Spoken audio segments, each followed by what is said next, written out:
देख रहे हैं ए न्यूज टुडे। वक्त हो चुका है उत्तर प्रदेश की खास खबरों का। पहली खबर देखिए, लोकेंद्र सिंह लकी। हसनगंज के नवाबगंज और हसनगंज मियागंज के परिषदीय विद्यालय के 119 दिव्यांग बच्चों को महान विधायक ब्रिजेश रावत, एसडीएम नवीन चंद्र और जिला सामान्य समेकित शिक्षा शशि प्रभा श्रीवास्तव द्वारा wheel chair, tricycle, hearing aid, दिव्यांग बच्चों के लिए जूते, दृष्टिबाधित बच्चों को स्मार्ट पेन सहित अन्य उपकरण वितरण किए गए। विधायक ने बताया कि ऐसे दिव्यांग बच्चे जिनके माता पिता गरीब हैं, उनके लिए सरकार द्वारा ये व्यवस्था की गई है। इससे उन्हें पढ़ने जाने में और पढ़ाई करने में आसानी। ये खंड विकास अधिकारी हसनगंज और जिले की समन्वयक अधिकारी श्रीमती शशि प्रभा श्रीवास्तव द्वारा और खंड शिक्षा अधिकारी हसनगंज के सुरेश कुमार जी के द्वारा एक समन्वय बैठा के जो हमारे तहसील या ब्लॉक हसनगंज के जो भी प्राइमरी के और जूनियर के दिव्यांग बच्चे और बच्चियाँ हैं, उनको जो भी उपयोग में आने वाले यंत्र हैं, अगर उनकी हेयरिंग प्रॉब्लम है तो कान की सुनने की 2 मशीनें दी गई हैं, और अगर विकलांग है तो उसको उस तरह के जूते दिए गए हैं। अगर वो ट्राईसाइकिल की ज़रूरत है तो उसको ट्राईसाइकिल दी गई है। इस तरह से जो भी उपकरण जो हमारे ब्लाइंड बच्चे हैं उनके लिए वो सेंसिटिव बेड दिया गया है। सपा के मुखिया अखिलेश यादव ने 2000 नोट को बदलने की तारीख बढ़ाने को लेकर एक्स पर ट्वीट कर सरकार को घेरा। सरकार के विशेष समर्थकों के हित में जारी 2000 के नोट को बदलने की तारीख 7 अक्टूबर तक बढ़ाई गई। बढ़ते अगली खबर की ओर देखें, मथुरा से अमित शर्मा की। वृंदावन में बैरियर पर लगे सिपाही और महिला के बीच मारपीट का वीडियो सोशल मीडिया पर वायरल हुआ। मथुरा पुलिस का अमानवीय कृत्य एक बार फिर सामने आया। क्या पूरा मामला? वो मेरे घर में टाइल्स पत्थर का काम चल रहा है। मैं टाइल्स लेने गई थी और वहाँ से मैं ऑटो में ला रही थी। ऑटो मेरा अपना ही है, तो उन्होंने कई पुलिस वाले ने कहा ऑटो साइड में लगा ले। मैंने कहा सर ये कैलाश नगर की हूँ मैं लोकल। तो उन्होंने कहा आधार कार्ड दिखाओ। मैंने आधार कार्ड दिखा दिया, तो फिर उन्होंने दोनों पहिया पंचर कर दिए। तो उसके बाद में जब मैं नीचे उतर के आई तो उन्होंने मेरे सीने में हाथ मारकर धक्का मार दिया मुझे। तो मैं सर ये क्या बदतमीजी है, मैंने कि आप उनकी लेडीज में धक्का मार रहे हो। तो उन्होंने कहा ये मतलब टम्पू साइड में लगा, तो हमने टम्पू साइड में लगा दिया। तो उन्होंने मेरे हस्बैंड में डंडा मारा। उसके बाद में उन्होंने मेरे पैर में लात मारी, 2 बार लात मारी। मेरे पैर में चोट लगी हुई है।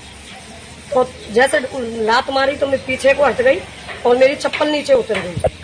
मैं चप्पल लेने के लिए झुकी नीचे, तो उन्होंने तीसरी बार लात मारी मुझे। ब्रिजेश पांडे की देखिए अगली खबर। सिद्धार्थनगर में विशेष संचारी रोग नियंत्रण अभियान का शुभारंभ प्रभारी सीएमओ डॉक्टर डीके चौधरी द्वारा किया गया और हरी झंडी दिखाकर जागरूकता वाहनों को रवाना किया गया।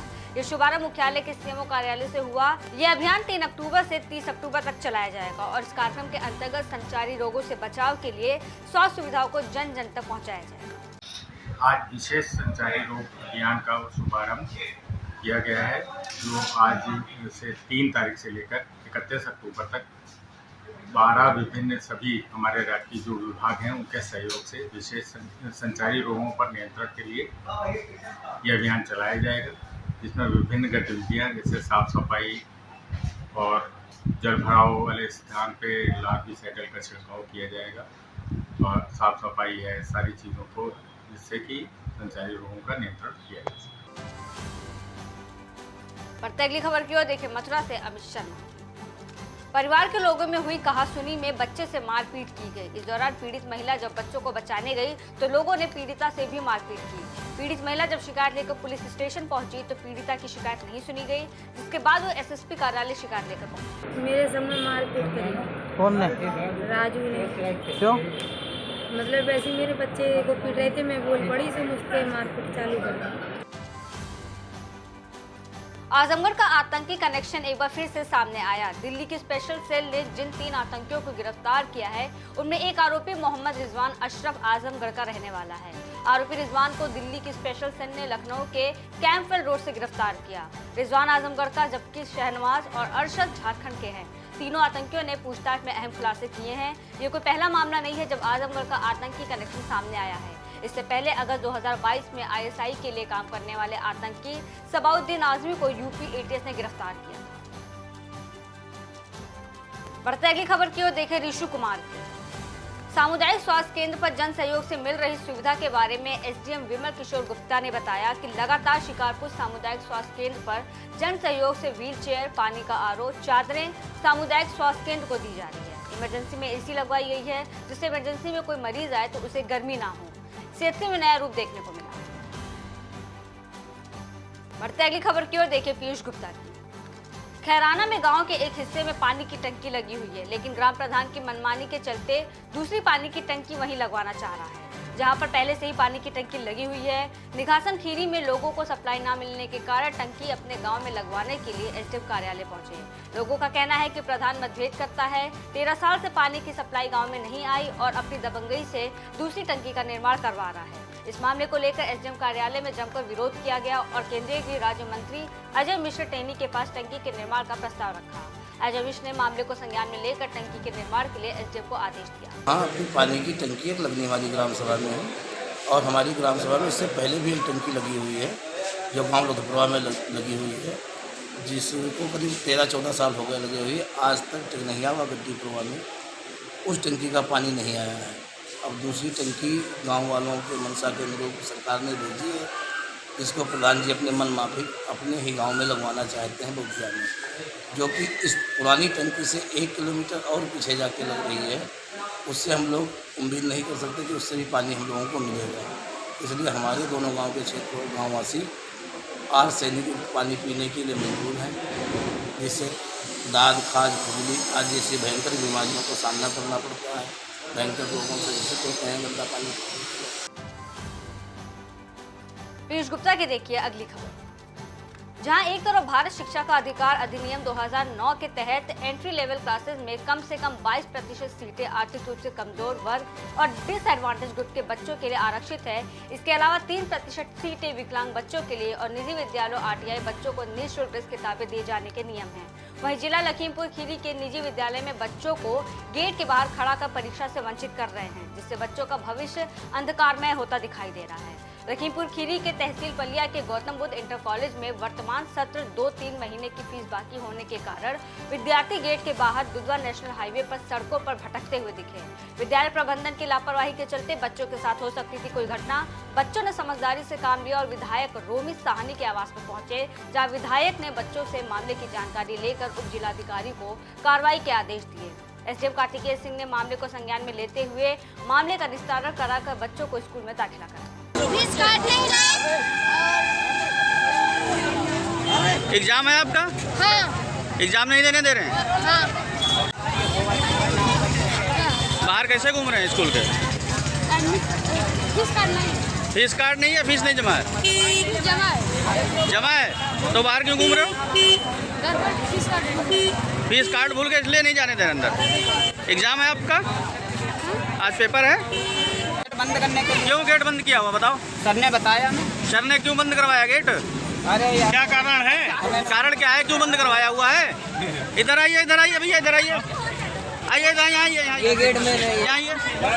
गेट आप बंद कर रहे हैं, क्यों बंद करेंगे? अरे सर ने कहा उधर गेट से कह दो आ जाए। नहीं तो यहाँ से एंट्री क्यों नहीं, उसका कारण बताइए उनको। बच्चे यहाँ पे खड़े हैं, बताइए। यहाँ ये फतेहपुर चौरासी के काली मिट्टी चौराहे के पास लोगों ने एक युवक को चोर समझकर पिटाई की। पुलिस ने युवक को सीएचसी में भर्ती कराया, जहां डॉक्टर्स ने उसे मृत घोषित कर दिया। मृतक की अभी भी पहचान नहीं हो पाई है, पुलिस पहचान करने की कोशिश कर रही है। एक व्यक्ति गाली गलौज करता हुआ किसी के घर में घुस गया और वहां पर घायल अवस्था में पड़ा हुआ है। इस सूचना पर पीआरवी काली मिट्टी स्थित उस मकान में पहुंची तो देखा कि वो व्यक्ति घायल अवस्था में पड़ा हुआ है। पीआरवी ने तत्काल उस अज्ञात व्यक्ति को सीएचसी अस्पताल में भर्ती कराया। इसी दौरान थाना फतेहपुर चौरासी की पुलिस भी आ गई। उसको घायल व्यक्ति को तुरंत जिला अस्पताल में भर्ती कराया गया। आज उस अज्ञात व्यक्ति की मृत्यु हो गई।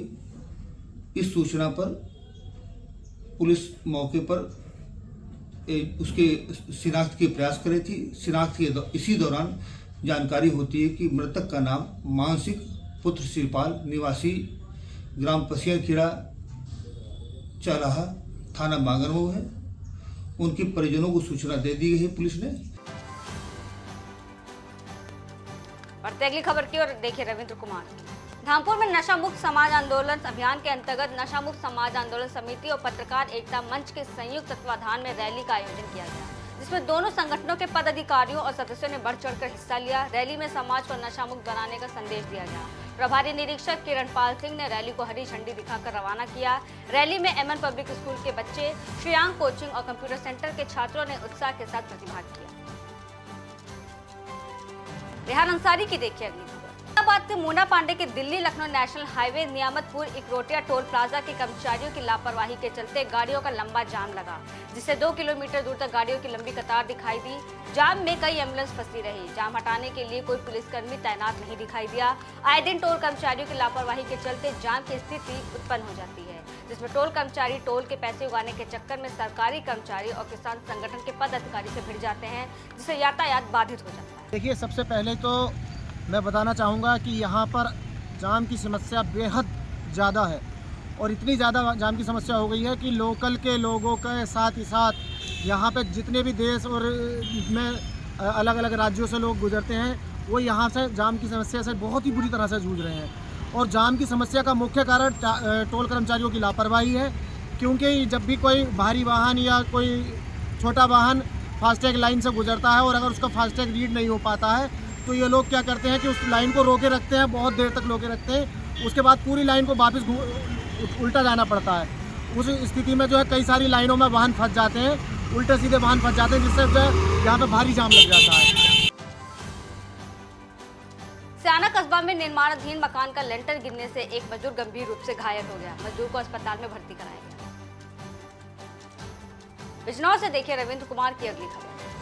बिजनौर के जिलाधिकारी कार्यालय पर राष्ट्रीय विकलांग एसोसिएशन ने धरना प्रदर्शन कर जिलाधिकारी से मांग की। डूडा यानी डिस्ट्रिक्ट अर्बन डेवलपमेंट एजेंसी विभाग को तीसरी मंजिल और एसडीएम कार्यालय को दूसरी मंजिल से नीचे लाया जाए। इसके अलावा ग्राम पंचायत अधिकारी, ग्राम प्रधान द्वारा मुख्यमंत्री आवास में घूस ली जा रही, उन पर कार्रवाई के साथ दिव्यांगों से जुड़ी अन्य मांगों को भी रखा।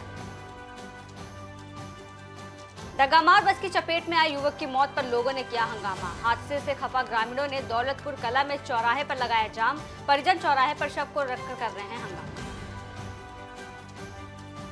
बढ़ते अगली खबर की ओर देखें मुरादाबाद से रेहान अंसारी।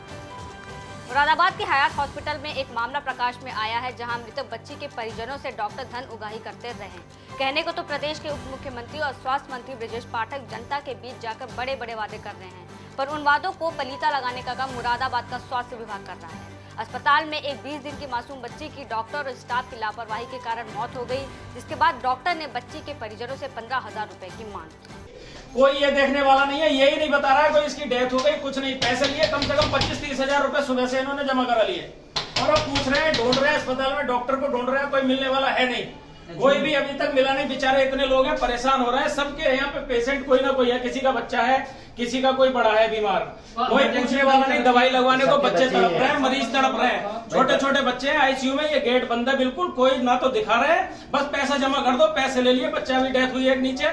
कम से कम सुबह से कम 30-40 हजार रुपए इन्होंने ले लिए। कोई डॉक्टर का नाम क्या है? डॉक्टर का नाम है सैयद।